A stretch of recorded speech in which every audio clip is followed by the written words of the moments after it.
so much, Chris. I appreciate it. Good morning, everyone, or good afternoon, good evening, depending on where you're logging in from. It's great to have everyone here. I wanted to just say it's a real pleasure to bring you this VES webinar focused on complications in laparoscopy, presented by Dr. Buote and Dr. McClaran. What an awesome group of speakers that we have today. A special thank you as well to Chris Thompson for all his work in setting this up. And all the work that he's put in from a technical standpoint, just for these webinars in general. He's done an awesome job. Also thanks to Amit Singh, who's the current VES president, has been really dedicated to the Veterinary Endoscopy Society and moving the society forward into the future with a real focus on improving the experience for the members and as well increasing the awareness of our veterinary endoscopic procedures. So with that being said, we're excited for today and for the two sessions that we have today. It's a real honor to moderate this session with two tremendous speakers. Dr. Buote currently who's currently at Cornell University, and Dr. McClaran, who's at the London Veterinary Specialist. We're gonna start off today with Dr. McClaran. Dr. McClaran attended Tufts University for veterinary school and then performed the majority of her training, including her surgical residency at the Animal Medical Center in New York City. After completing her residency, she remained on staff at the AMC until 2015, which included a long stint as the section head for the Department of Surgery. She then moved to London Veterinary Specialist, where she took a position as the clinical director and head of the Department of Surgery. And again, it's a great honor to have such a talented speaker here today for this VES webinar.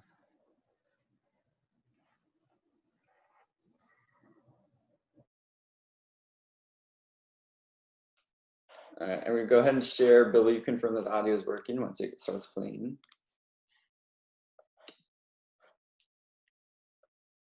Okay, hopefully this is recording.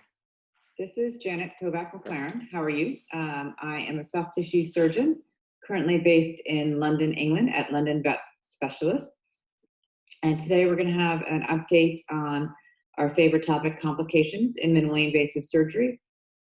For my part of the talk, I'll go over what to do to try and avoid having any complications with procedures, and what type of complications we might expect and we might see.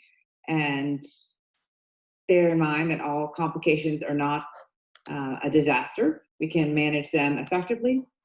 Occasionally they do result in conversions, which Nicole Buote will take over and discuss, and also talk about the complications we may expect following surgery. So a little bit about preparation and planning for procedures.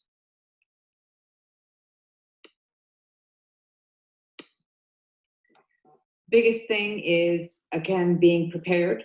So not only do we need to be prepared with surgical checklists, but also preparing our clients. So consent forms and having really informed and involved conversations with our clients is quite important. So we can adequately advise them on what complications might be expected. The checklist, we'll go through some of the newest literature on checklists and how they can be deployed effectively, and the benefits they provide. And we'll also talk a bit about the type of complications we see most frequently, and again, when those complications result in a conversion, what the consequences of those are.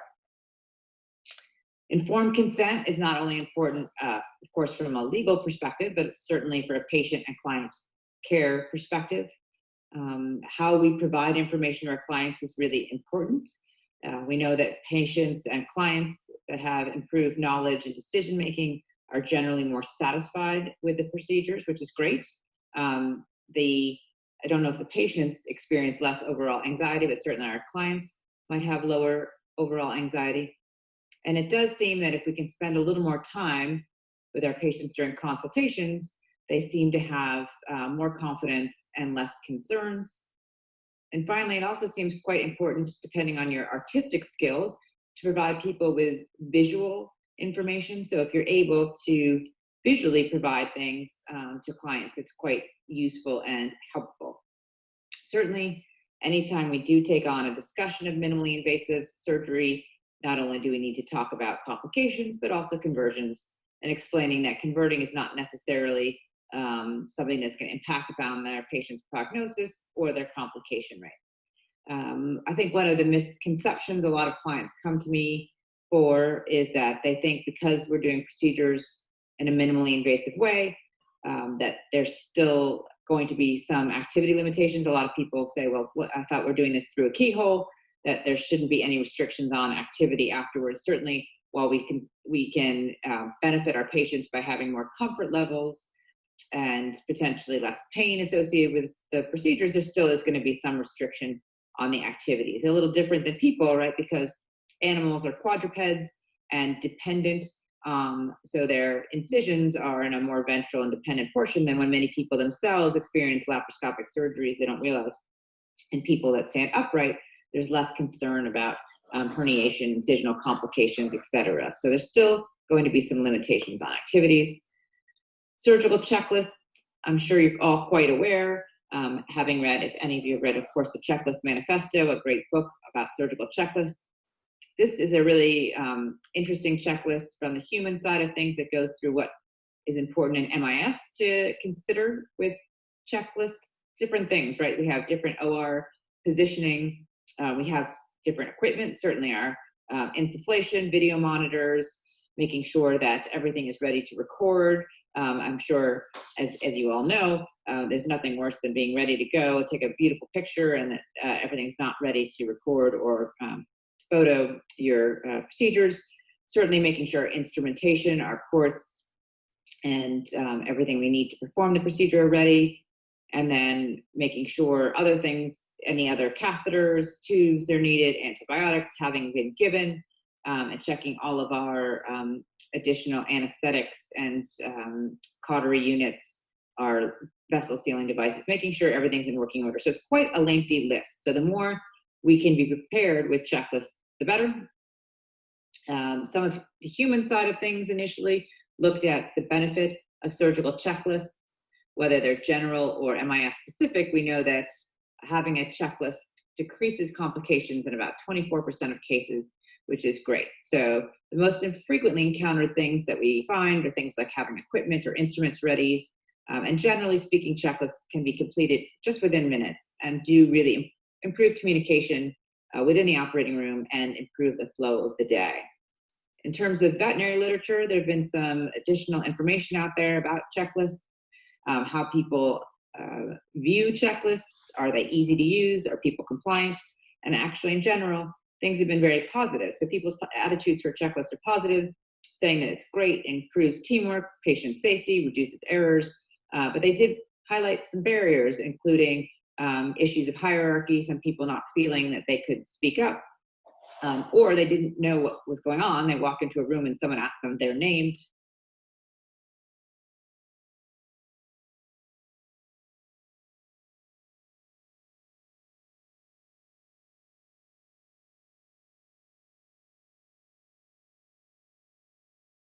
Completed. Another group looked at reducing complications using checklists, and they looked at 300 cases where checklists weren't used, and then another 220 cases where they did implement checklists. And as you might imagine, when checklists are not used, there's a higher frequency of complications intraoperatively, but interestingly, also a higher frequency of post-operative complications, such as wound healing infections and complications of healing. So interesting that perhaps if we're not communicating, there's going to be more errors, longer surgical time, and that may equate to more complications and incisional infections. In general, human studies have shown that more and more of the time we now find that laparoscopic procedures actually may be safer and have a lower rate of complications than open procedures. So a look at one of the first studies looking at laparoscopic cholecystectomies in people compared open and laparoscopic procedures and showed while there might be some higher rate of injuries to the common bile duct, actually the overall mortality rate was much lower. And as this applications go on, we'll see in the veterinary literature as well that almost all laparoscopic procedures now are favorably, oops, sorry, something went wrong. Oops, let's go back, sorry about that.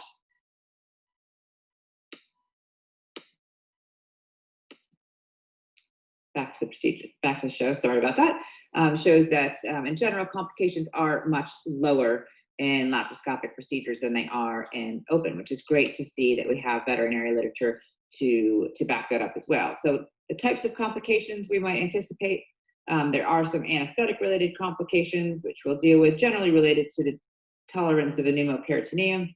Operative complications can be related to many things, so patient factors, obesity, age, equipment-related factors, complications of things not working as they should.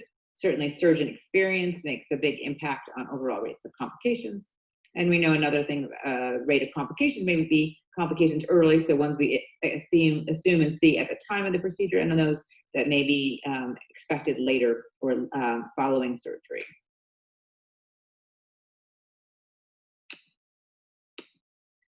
Anesthesia-related complications and concerns, really there's minimal exclusions, which is a good thing. Most of the time, any patient that can undergo anesthesia should be able to undergo a thoracoscopic or laparoscopic procedure.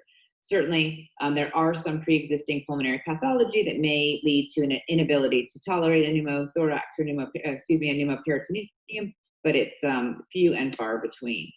We know that the effects of insufflation has been studied, and that in general, an insufflation is well tolerated in animals, especially in healthy, well-ventilated dogs. There are some physiologic changes, but there's a minimal consequence, and most patients do quite well. Thoracoscopic procedures generally can be performed, as you know, without insufflation. There's some studies now that look at the benefit of potentially having CO2 to increase your working space, but the use of 2-lung or 1-lung ventilation can optimize working space, and generally, again, is associated with minimal complications. Sometimes our patients or clients may ask us about thromboembolic disease, because this is something that is quite more common in human medicine, more rare in veterinary medicine. And it seems to be due to CO2 going directly into the venous system. So generally, that is a problem if we do a blind or various technique, which we'll go into, and we do insufflate CO2 directly into our venous system. So it doesn't happen in veterinary medicine very often, but there are some things that are useful to prevent this. Certainly monitoring for any changes or drop in end tidal CO2s, and looking very closely at our anesthetic parameters. But again, not something we typically or commonly see, and if anything, associated more with the blind or various needle techniques rather than open entry techniques. So is there a way that we can predict patients that may have complications? It's all fairly intuitive, as you might expect. Most of the patients that have complications with procedures are ones that would have an open complication as well. So older patients, potentially ones that have more malignant diseases, very much typical in laparoscopic surgery and also open surgery. It does appear that male patients have more risk of complications. Animals that are older, animals that have a higher anesthetic risk score, and certainly we know that the experience level of the surgeon directly impacts on the rate of complications. So I'm sure you guys could all guess this. What is the most frequently encountered operative complication that we might see? Bleeding, thromboembolic disease, trocar-related injury or infection. And I'm sure all of you out there in cyberspace have guessed the correct answer, and it is trocar-related. So we'll move on to, now that we've hopefully prevented complications, discussed with our clients and are prepared for our procedures, what type of operative injuries might we see, and what entry techniques have been associated with these complications. And we'll do a little run through some fun video mishaps and bloopers. So again, in human surgery, trocar-related injuries have been well studied. It is an area of controversy in both human and veterinary medicine as to which entry method will result in the lowest rate of complications. On the human side of things, they've done some randomizing controlled studies, and they did find that closed or various needle techniques generally have a higher rate of failed entry. So open entry is generally safer when compared to various needles in many human studies.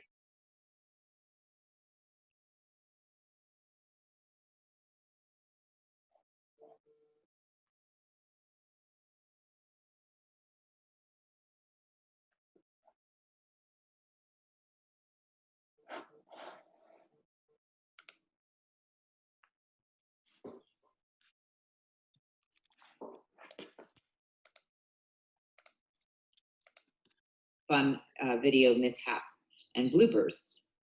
So again, in human surgery, trocar-related injuries have been well studied.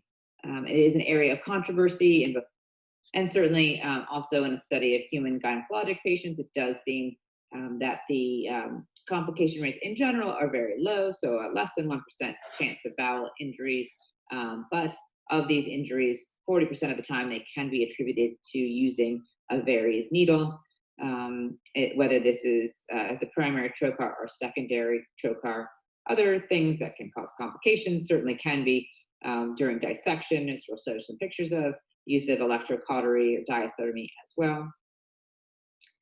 And finally, another large study just went through a systematic review of meta-analysis of tens of thousands of patients, and all results compared. They looked through all the literature comparing various Hasson or direct entry techniques, and as well as some of the rapidly expanding trocars or visual entry techniques. And this giant meta-analysis concluded there were less minor complications, again, in failed attempts using the open or direct entry techniques, comparing the VES method to that. But again, major complications seem comparable. So a little run through the techniques. The VES technique, as you guys have seen, is the VES needle that starts with a sharp trocar in order to get through the abdominal wall, and then it retracts into a blunt trocar after that. So these closed techniques can have danger because of the inadvertent bowel or vessel damage. When you're using the VES techniques, and really any entry technique, there are some things that will help prevent any kind of complications. So the Trendelenburg or slight elevation in the patient positioning, using a slight angle of the patient away, making sure we're always aiming towards the right side of the abdomen away from the spleen is quite important. If you're going to use a closed technique, there are some tricks and tips to try to confirm that your needle's in the peritoneum, looking for the called hissing sound or manometer test. You can do a hanging drop test, which you very quickly, you just put a little drop of saline to see if it is confirming that you're in the peritoneum, or insufflation, where you just do a little test of insufflation to make sure that you're in the abdominal cavity rather than sub-Q. The Hasson technique, again, generally these open techniques are considered to be a bit safer because all of our portals are placed under direct visualization, followed by a blunt trocar and cannula rather than a sharp technique. So, so the conventional trocar cannula setups that many of you guys are familiar with, they're either reusable or disposable systems, or there are disposable systems that we reuse in veterinary medicine. And they all, again, have the benefit of, even that these are non-visual entries, of being a bit safer because they're placed under open visualization of the peritoneum before placement. On the veterinary side of things, initially studies were done in horses to look at the trocar safety techniques, and they looked at just 40 patients that had trocar placement either through Hasson or VES techniques. And again, this study showed that the VES technique seemed to be correlated with more complications rather than the open or direct visualization techniques. Some newer studies have come out that have also studied the rates of complications and entry techniques. We have a study that looked at laparoscopic ovariectomies and how often we see complications and conversions.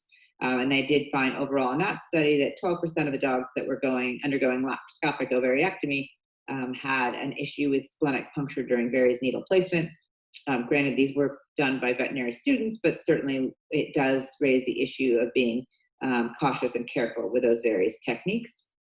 And certainly one of the largest reviews that came out in veterinary surgery this year, looking at the systematic review of complications related to the laparoscopic and lap-assisted procedures, found that the most commonly reported complications were related to abdominal entry and portal incisions. To make sure we treat with respect and care as we're entering and starting our procedures. Dr. Monet did a review in veterinary surgery just to kind of go through the human and the veterinary literature, as well as a discussion of the different type of needles and trocar assembly. So have a look at that. And again, as you might expect, early complications were generally the result of blood vessel issues during portal placement, whereas late complications were one seen a day or more after surgery, and usually those were related to, rather than vessel injury, but intestinal issues or injuries that were not detected at the time of initial surgery, and certainly echoed the fact that there is controversy and always differences in opinions rather than consensus about entry techniques and complications. Paul Franson had a look at entry-related complications in a really nice retrospective study. And the good news is, generally speaking, laparoscopic complications, although they can occur in 20% of the cases, were really considered mild in most cases. So issues with CO2 insufflation, having to repeat entry or failed entries. And she did look at different techniques, included a visual entry technique, the open technique and various needle technique, and did find, as you might expect, that the visual entry techniques had the lowest rate of complications, the open techniques in the middle, and then your various needle techniques were associated with the highest rate of complications. And it did find, again, related to portal placement, the portals that were placed on midline seemed to be less concerning than those placed paramedian. Those had a higher rate of complications. So visual entry techniques can be simply that we visualize or have optical abilities to enter each layer of the abdomen. And again, the benefits of that is you can literally see what you're doing.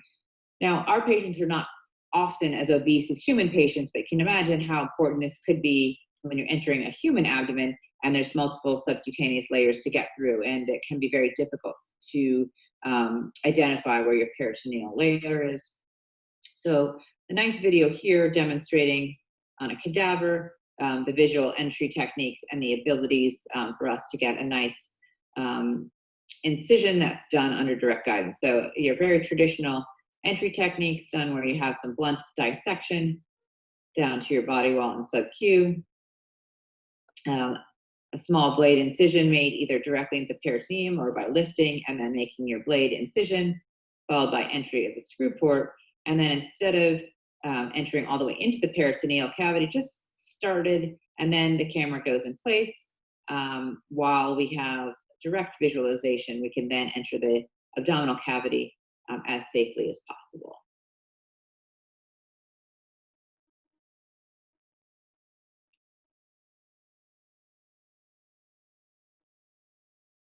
So you can see right now, I have a very nice image of careful entrance into the abdomen. And then we know it's safe to be in the abdomen, then CO2 can be gently insufflated into the abdomen. And this is done under direct video guidance. So again, once the entry into the abdomen is confirmed, we then can start CO2 insufflation.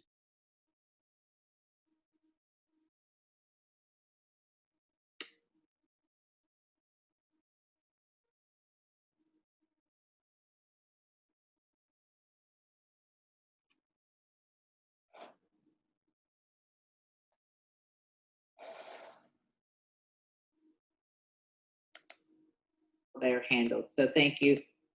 But we certainly do know, especially from the human literatures, that surgeon experience matters, and that the more procedures that have been performed and the higher the experience level of the surgeon, the fewer complications that will be experienced. So we're kind of going to go through a nice catalog of some complications and how they're handled. So thank you in advance to many of my colleagues that did provide some of these videos. So a pancreatic biopsy associated with some bleeding, and the overall theme of most of these complication videos are going to be not to panic. So if you do experience intraoperative bleeding, don't forget that the video does provide pretty dramatic visualization. And so even we see something that appears to be very major bleeding, often it's much more exaggerated due to the camera magnification. The second thing is to remember is to stay calm. When we see bleeding, it's important not to panic and directly convert to an open surgery, but be prepared. So there are some things that can be used to help us very simply just pressure being placed upon the organ with a blunt instrument or any instrument handy.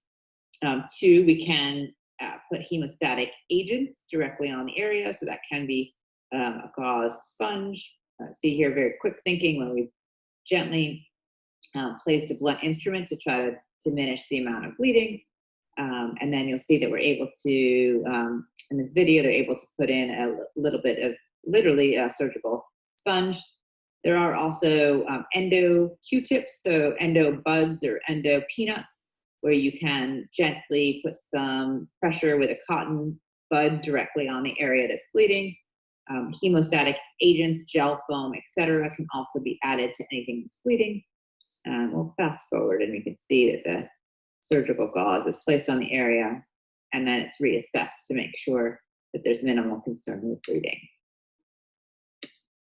The magic of video, if it will cooperate. This one's a big one, so it may not cooperate.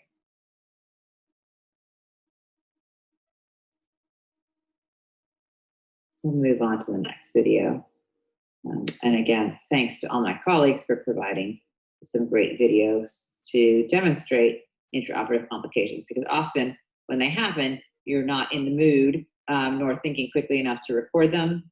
So dissection, certainly a time where we can see some vessel bleeding.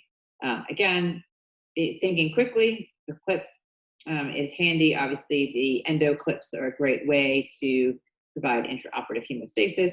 And almost all of these videos, the patients did not require conversion. So there were complications of bleeding, but staying calm, using endo clips or endo peanuts or pressure, the bleeding was able to be controlled. So that's good to know.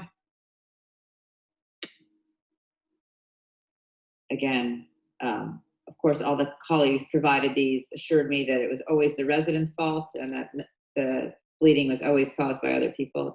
Just kidding. No, everyone did fess up to the complications. And as I said, hats off to everyone who stayed calm and cool in the face of the complications and were able to very adeptly and calmly handle the bleeding. I promise that one was able to be stopped as well.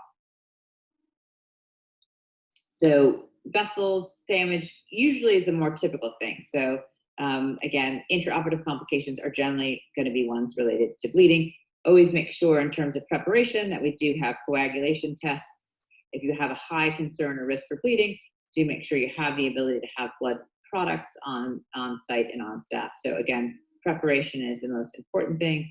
And platelet counts and coagulation factor testing preoperatively is ideal.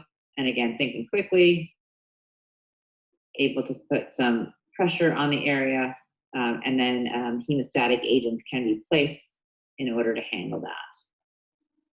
And then a case where, unfortunately, conversion did have to happen, because it does occasionally happen, but generally, cases that require conversion, again, which Nicole will go through in just a few minutes, are ones where either the surgery failed to progress, or the adhesions, which is a patient factor that just make inability to visualize what's going on nearly impossible.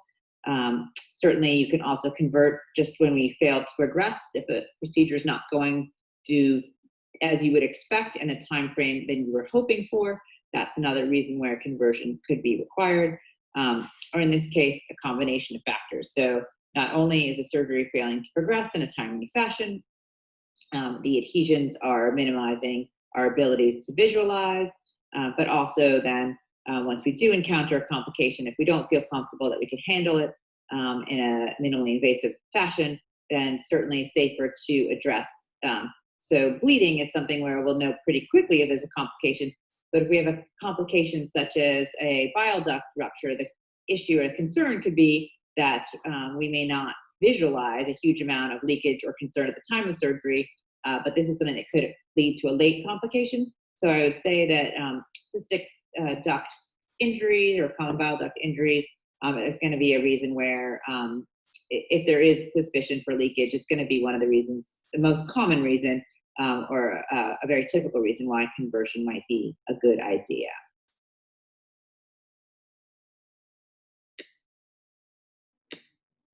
So finally, how do we avoid complications? Certainly things that we can do in terms of preparation. So making sure our patients are positioned properly. So the organs are out of the way of where our trocars will be, emptying our bladder, making sure that we use the Hasson techniques where available rather than the various techniques, checking and making sure that our insufflation is adequate, always aiming our trocars, the right cranial quadrant, so away from our spleen, using as best we can transillumination or direct visualization for placing additional portals, and being prepared with hemostatic agents, hemoclips, and making sure that we fully inspect our abdomen before we close to make sure we don't end up with any late complications. So certainly, in summary, be prepared using checklists. So the best way we can have to prevent complications. Certainly picking our cases wisely sets us up for a better result rather than failure. Communicating about expectations with our clients, making sure consent forms are clearly explained to our clients. Certainly making sure that we stay calm. Complications happen, so make sure we try to address those in a closed fashion, but conversions do happen, and make sure that you realize, as Nicole will continue on, that conversions do not equal complications, and it's often more safe to convert if you're failing to progress, or if there's an emergency, or you suspect there's a risk for late complications. So thank you to my colleagues, Dr. Singh and Dr. Adams, for their great video clips. I think we'll move on to part 2, which is Dr. Buote, and at that point we'll be able to answer any additional questions that you might have. It's nice to see you all virtually. Take care, and as I said, I'm happy to answer any questions as they arise. Fantastic. Thanks so much, JJ. It was a great presentation. Great way to start us off on the webinar today. Thank you so much for that. Feel free, everyone, to post questions into the chat, and we can summarize those and go through those all at the end as well, and have our 2 awesome speakers contribute that way as well. So please feel free to post any questions that you have in the chat. Next up is Dr. Buote. Dr. Buote also attended veterinary school at Tufts University, after which she participated in a rotating internship at Angel Animal Medical Center. She completed a surgical residency at the Animal Medical Center, and then spent many years at a large referral center in Los Angeles. And then from there, she recently joined the faculty at Cornell University as a member of the soft tissue surgery faculty. And so we're really looking forward to hear what Dr. Buote has to say, and hearing her presentation again from a tremendous speaker. So thanks so much. Post your questions in the chat, and we will see you all at the end of the presentation.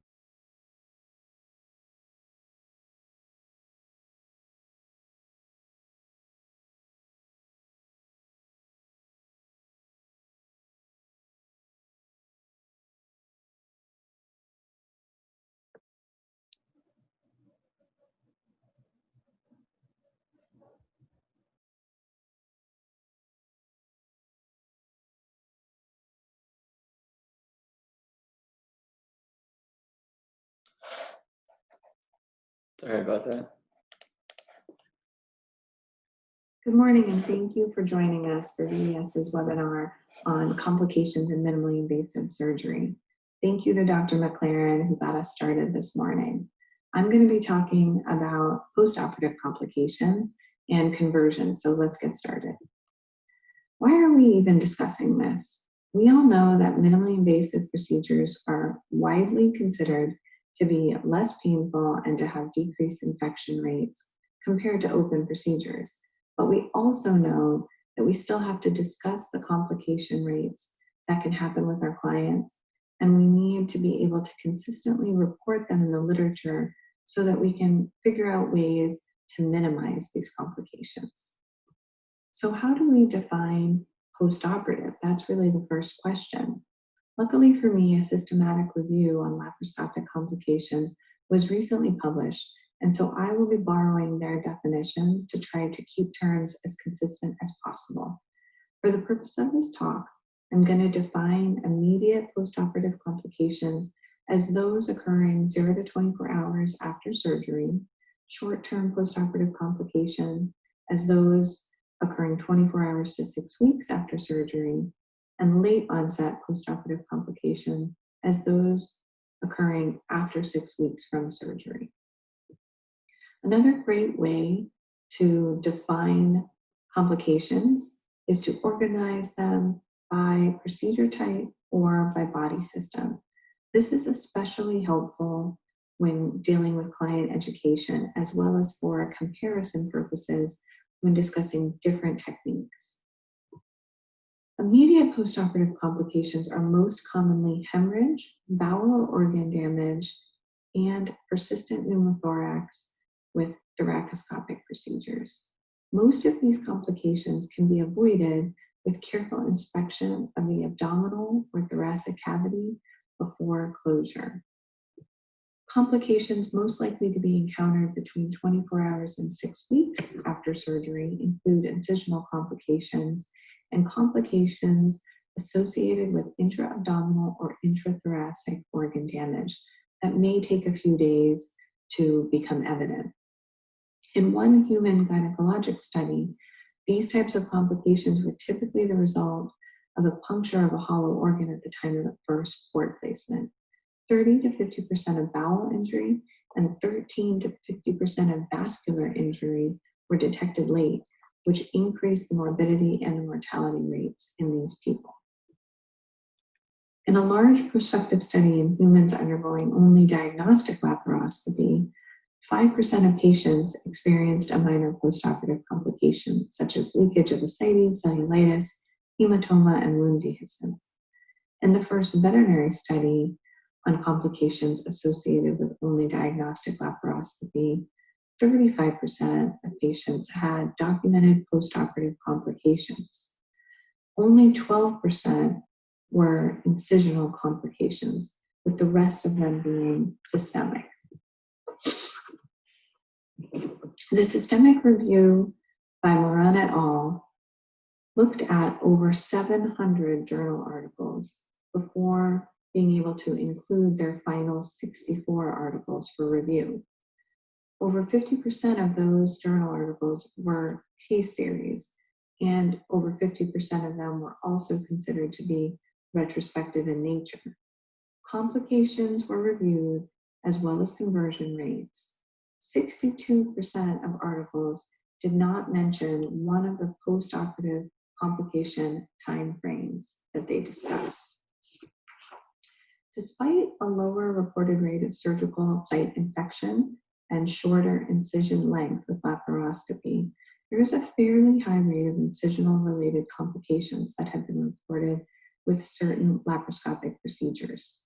The systematic review reported that the most common postoperative complication seen in 31% of the 64 studies consisted of incisional complications, such as subcutaneous emphysema, inflammation, infection, swelling, seroma, discharge, and incisional hernia. 21% of the studies reported no postoperative complications. So what are the most common complication types? Hemorrhage is one of the more common intraoperative complications we see that can continue into the immediate and short-term timeframes. The organ system that we are performing surgery on may affect the likelihood of hemorrhage. The liver and spleen are quite vascular and can bleed easily and profusely depending on the disease process and the anatomic location of proposed surgery. In the older veterinary paper on very diagnostic laparoscopic procedures, 42% of patients required a blood transfusion postoperatively. Only half of these patients were anemic preoperatively. Happily, in a more recent paper reviewing only laparoscopic liver biopsies, only 4% of patients required a blood transfusion. Another possible cause of hemorrhage is damage to subcutaneous vasculature during port placement. Certain vessels, such as the cranial superficial epigastric or intercostal arteries, can be lacerated, and bleeding may not be apparent until the ports are removed. Abdominal causes of hemorrhage include port entry, damage to the spleen, liver, retroperitoneal space, and varicose veins, organ damage during manipulation, and vascular damage during manipulation. Continued or distinct postoperative bleeding is reported rarely, but the accuracy of this is difficult to assess in veterinary literature. Thoracic causes of hemorrhage include vascular damage to the pericardium, right auricle, myocardium, myocardial vessels, mediastinal vessels, and pulmonary vessels. Treatment of hemorrhage can be as simple as applied pressure or placement of hemostatic agents, but may require advanced techniques such as application of hemostatic clips or ligatures, and in severe cases, conversion may be necessary. Incisional complications are the most common postoperative complication reported with laparoscopy. These include inflammation, infection, subcutaneous emphysema, dehiscence, and herniation. Inflammation is subjective, and even infection is not standardized in most studies with a culture or cytologic results. Incisional complications per organ system, when adding together all patients as reported by the systematic review, are as follows. As you can see, genital, stomach, and adrenal surgeries are reporting a similar complication rate of approximately 7%. However, many studies did not report postoperative complications, so these rates are most likely inaccurate to some degree. A study by Barron et al. Looking at lap-assisted gastropexy in 411 dogs reported incisional complications in 19% of patients. Seroma was the most common, followed by infection and incisional dehiscence. This study did find one risk factor for incisional complication. The use of single incision laparoscopic ports increased incisional complications by a factor of 2 as compared to the multi-port technique.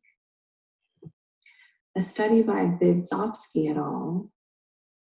On single port lap-assisted OVH with a glove port technique saw an incisional complication rate of 29%, which is higher than other studies. 40% of those affected dogs required surgical revision. A large case series by Bender et al. On 132 dogs undergoing laparoscopic ovariectomy reported 16% of patients had short-term incisional complications, all of which were considered minor and were treated successfully by conservative methods. Culp et al. Reported on 618 dogs undergoing laparoscopic ovariectomy. 99 dogs had postoperative complications, the vast majority of which were incisional inflammation treated conservatively. Port site inflammation treatments run the gamut from conservative to surgical. The vast majority are treated conservatively with reduced activity, hot packing, and antibiotics. Occasionally, surgical revision is necessary. Port site herniation is rare in veterinary medicine, but reviews on human gynecologic laparoscopic procedures have identified certain risk factors for herniation, including the use of multiple ports, extirpative procedures, larger ports, increased operative time with more port manipulation, the use of port anchoring devices, and failure to close the fascial defect. In dogs, omentum and acidic fluid have been reported to leak from port incisions as small as 5 millimeters. In human patients, omentum, ascites, and bowel herniation has been reported.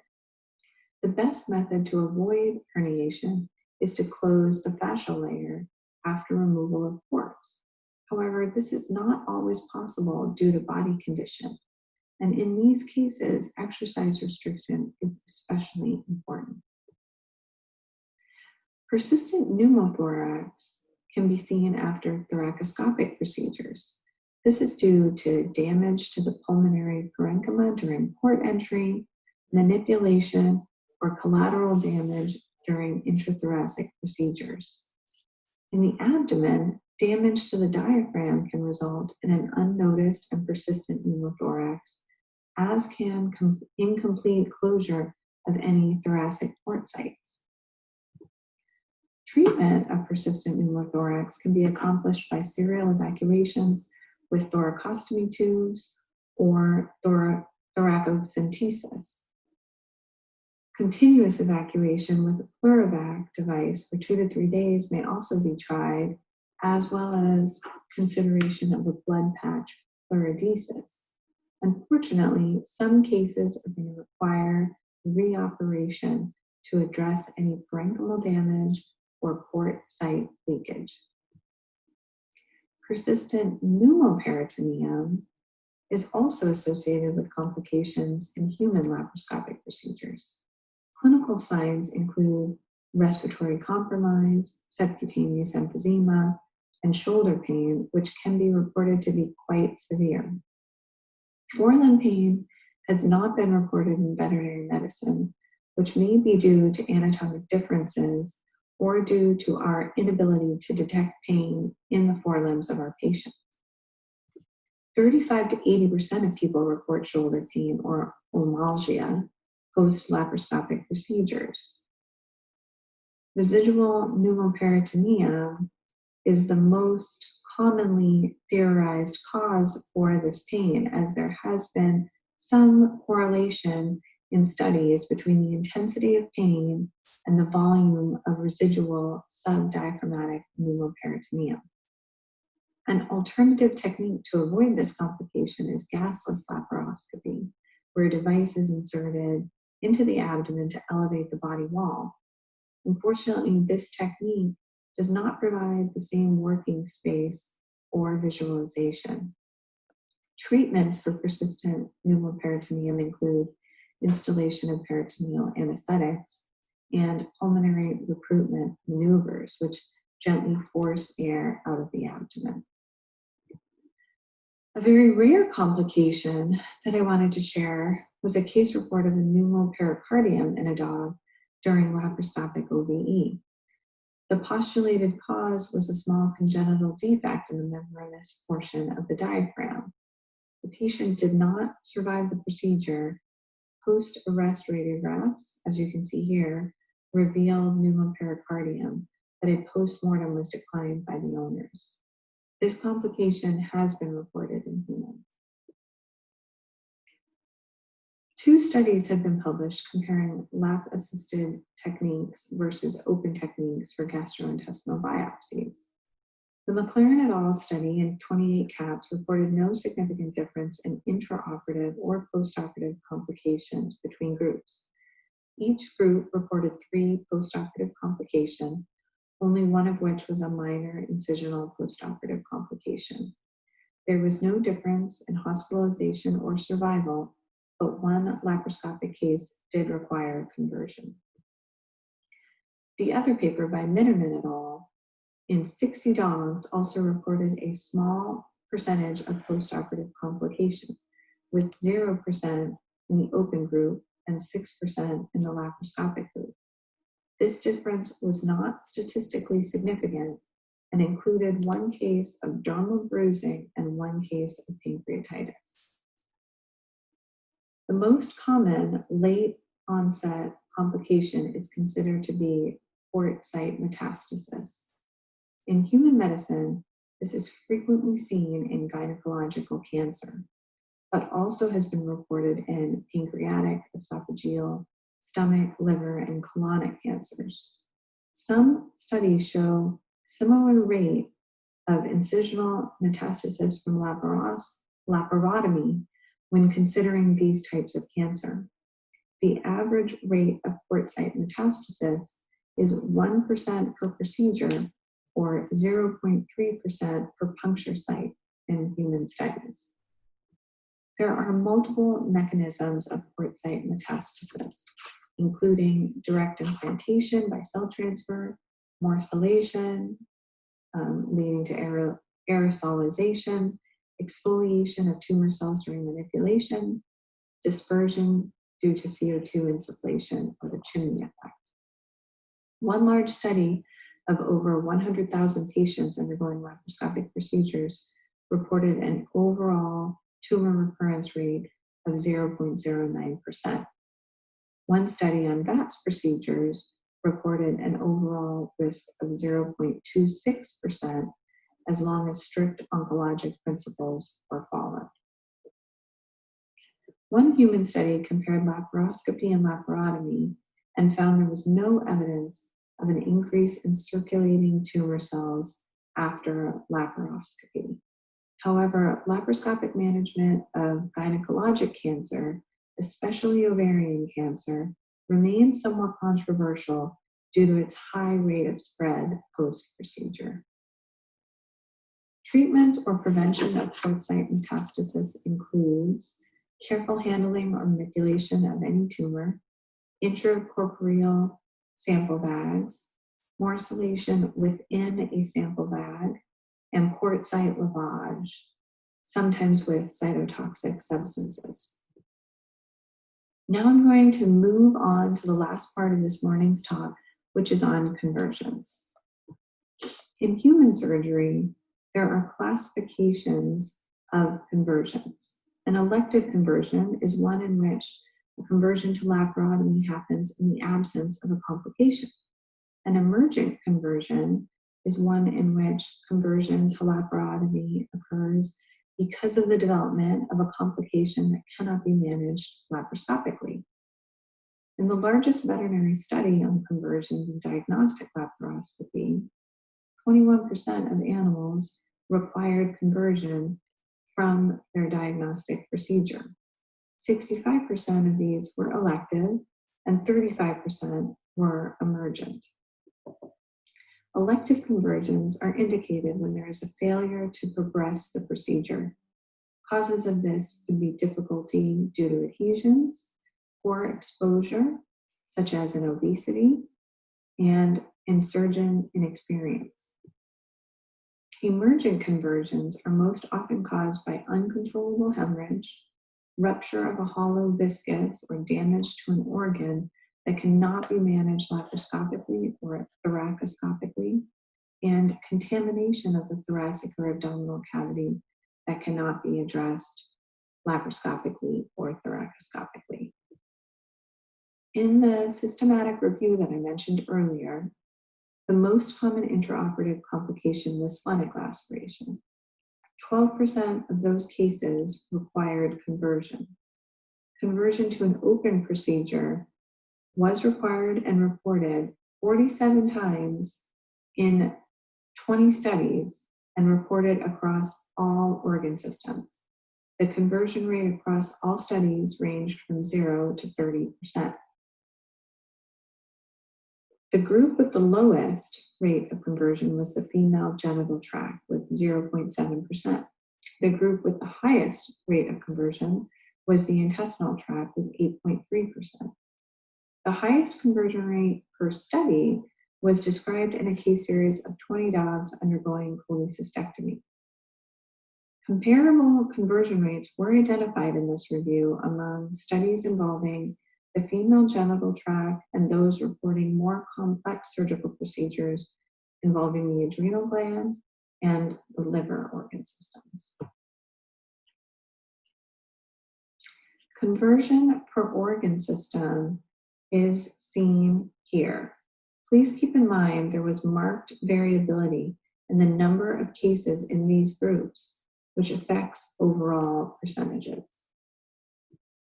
Risk factors for conversion in veterinary medicine have been reported as the presence of a solitary liver tumor, low preoperative total solids, and diagnosis of malignancy. Risk factors for conversion in human studies have been reported as patient age, patient sex, obesity, and preoperative comorbidities. In most studies, there is no expected increase in postoperative complication with conversion. One study by Nyland et al. Reported rates of intraoperative complications and conversion to laparotomy during laparoscopic ovariectomy in 161 cases. While complications occurred in 15% of those cases, there were no conversions to laparotomy. Another study by Atomo et al. Compared outcomes in dogs undergoing single incision lap-assisted gastrointestinal surgery for a foreign body versus open laparotomy. There was no difference in complication rate, hospitalization, or surgical time. Conversion from lap-assisted to open occurred in 23% of cases. All of these conversions were considered elective, and they were due to adhesions or the presence of free fluid in the abdomen. Anderson et al. Studied complications in 159 patients undergoing varied laparoscopic procedures, and they reported a 2% conversion rate due to hemorrhage from port entry damage, 2 cases of splenic intrusion, and 1 case of retroperitoneal intrusion. With regards to video-assisted lungobectomy, the reported conversion rate is anywhere from 10 to 58%. The causes include intraoperative loss of one-lung ventilation, hemorrhage from intercostal arteries, inability to access or assess specific lung lobes, and large size of pulmonary tumors. Mayhew et al. Reviewed the long-term outcome of video-assisted thoracoscopy for chylothorax management in a multi-institutional study with 39 cases. Conversion to an open approach was required in 1 dog during thoracic duct ligation and 4 dogs during pericardiectomy. McIver et al. Reviewed video-assisted extirpation of craniomediastinal masses in 18 dogs. Conversion to an open thoracic surgical procedure was required for 2 dogs, one of which died during surgery due to a cable laceration. Scott et al. Reported video-assisted thoracic surgery for pyothorax in 14 dogs. In that study, 2 dogs required conversion to completely resect thickened mediastinal tissue. And Case et al. Evaluated VES procedures for treatment of spontaneous pneumothorax and pulmonary bulla in 12 dogs. Conversion to median sternotomy was performed in 58% of cases due to an inability to identify parenchymal leaks. The success rate was 83% in converted patients versus 50% in VATS patients. So how bad is it to convert? The effect of conversion in human studies vary greatly depending on the procedure type. For example, when dealing with colorectal surgery, some studies show no evidence of increased morbidity with conversion. However, when considering adrenalectomies, there have been increased postoperative complications reported with conversion. In veterinary medicine, from studies we have currently, the presence of postoperative complications did not affect survival to discharge. However, in one study, complications did increase hospitalization time from 2 to 3 days. Conversion rates have not been found in any veterinary study to affect hospitalization or survival rates. While we've been talking about all the things that can go wrong with minimally invasive surgery, the benefits are still very clear. There are significant decreases in postoperative pain and infection rates compared to open procedures. Systemic complications such as pneumothorax, sepsis, and death were decreased in human patients undergoing VATS procedures compared to thoracotomy. Thank you so much for your attention, and thank you to the VES and to Dr. McClaran. I'd be happy to answer any questions you may have. Awesome. Excellent presentation. Thanks so much, Dr. Buote. That was fantastic. We don't have any chat activity now, but I don't know, we can kind of, I don't know if JJ and Nicole want to throw out any other thoughts over the next minute or two and see if anything comes up. In the meantime, I will pass it off to JJ for a second. If you wanted to give some, I think you wanted to cover some aspects of the upcoming MIS special issue for vet surge. Yeah, thanks to everyone for their attention. Compiling this talk highlighted some of the issues that came up in the recent vet surge review article on how few case-controlled randomized prospective studies there were out there in veterinary medicine. So it's another shameless plug to all of the people out there in practice. Please do keep the studies coming. The MIS content has been great for veterinary surgery, and we've been really lucky to have such a diverse and interesting group of articles that have come our way. Again, the more data that we can get, the more informed decisions that we can all make would be much appreciated. So to all of those who are awaiting the abstracts from the postponed VES meeting will be available shortly online. So they will certainly be available.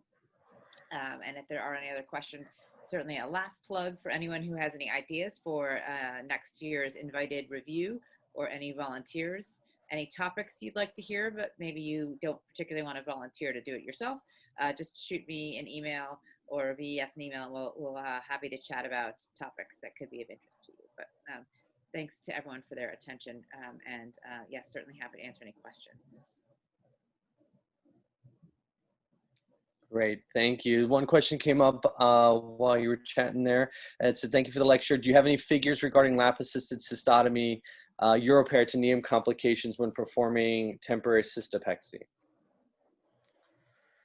I'm not familiar. I know there was a recent review article on PCCL, and I don't think that they experienced any uroabdomens in that particular review that I can recall. So certainly every time I perform PCCL or any minimally invasive procedures, cystopexy or whatever you might be performing, uroperitoneum certainly has to be. I have one in the hospital right now. There certainly has to be something that you can mention to people as a potential complication. Yeah, I would say from my experience, looking through the literature, I do feel like that it might have been reported in one of the lap-assisted cystotomy papers as a reason for conversion, but it was a very low occurrence. I think overall, my experience with doing lap-assisted cystotomies or PCCL would be that most of the time, we're trying to have good control over that bladder so that that doesn't happen. But I do think it has been reported as a reason for a conversion in one case. Great. Well, thank you so much. I think this will hopefully will generate some more conversation on the VES listserv. Thank you so much to our two presenters today, Dr. Nicole Buote and JJ McClaran, Dr. McClaran as well. I appreciate their time and all of their presentations. Great talks today. And again, thanks so much to Chris Thompson and Amit Singh for all their efforts on to make these webinars so successful. So thank you. Everyone have a great day. Thank you. And we look forward to the next one. Yeah, if there's any other questions, you can drop them in the chat, and we can try to get that information to you as well. So we don't feel like shouting them out.